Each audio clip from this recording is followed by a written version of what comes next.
గోదావరికని శారదానగర్లోని విశ్వ హిందూ పరిషత్ కార్యాలయంలో సోమవారం శ్రీరామ మహోత్సవ కార్యక్రమానికి భాగ్యనగర్ క్షేత్ర సంఘటన మంత్రి శ్రీ గుమ్మల సత్యంజీ పాల్గొని కార్యకర్తలకు మార్గదర్శనం చేశారు.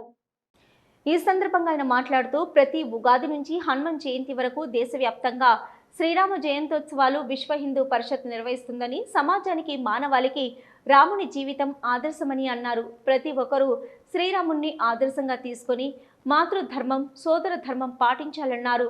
రాజ్య పాలనలో ప్రతి ఒక్కరూ సుఖ సంతోషాలతో ఉండడమే రామరాజ్యమని అన్నారు. ప్రతి ఒక్క కుటుంబంలో రామాయణం విశిష్టతను పిల్లలకు తెలియజేయాలని తెలిపారు. ప్రతి ఒక్కరూ గ్రామ గ్రామాన, వాడవాడన రాముని గుణగణాలను తెలపాలన్నారు. విశ్వహిత సేవా ట్రస్ట్ ద్వారా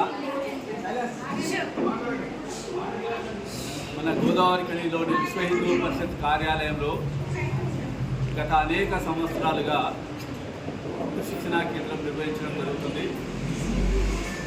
ప్రతి బ్యాచ్ ఒక 3 మాసాల పాటు వారికి కుట్టు శిక్షణ ఇవ్వడం జరుగుతుంది. అదేవిధంగా 3 మాసాలు పూర్తయినటువంటి 15 మంది మాతృమూర్తులకు ఈరోజు సర్టిఫికేట్లు ఇవ్వడం జరిగింది.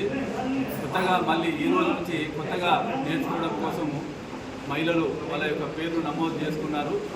రేపటి నుంచి మళ్ళీ ఇక్కడ శిక్షణా కేంద్రం నిర్వహించబడుతుంది.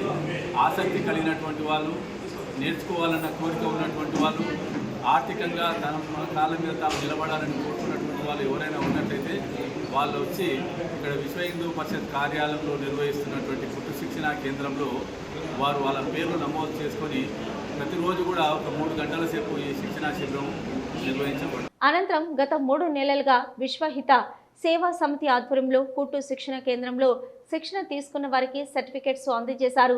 మహిళలు ఆర్థిక స్వావలంబనతో చైతన్యమైతే కుటుంబానికి, దేశానికి ఎంతో ఉపయోగపడుతుందని తెలిపారు. ఈ కార్యక్రమంలో ప్రాంత గోరక్ష ప్రముఖ ఇసంపల్లి వెంకన్న, నగర కార్యదర్శి మేడగోని రవీందర్, జిల్లా సహాయ కార్యదర్శి బండ సమ్మన్న, సత్యం, జిల్లా కోశాధికారి నేరేడుకొండ వెంకటస్వామి, ఆరెల్లి జలంధర్, కొండపర్తి లింగన్న, సంపత్, చక్రపాణి, అంజన్న, కుట్టు శిక్షణ శిక్షకురాలు ఆరెల్లి మమత, భవానీ, తిరుమల, లలితక్క, రజిత, 100 మంది కార్యకర్తలు పాల్గొన్నారు.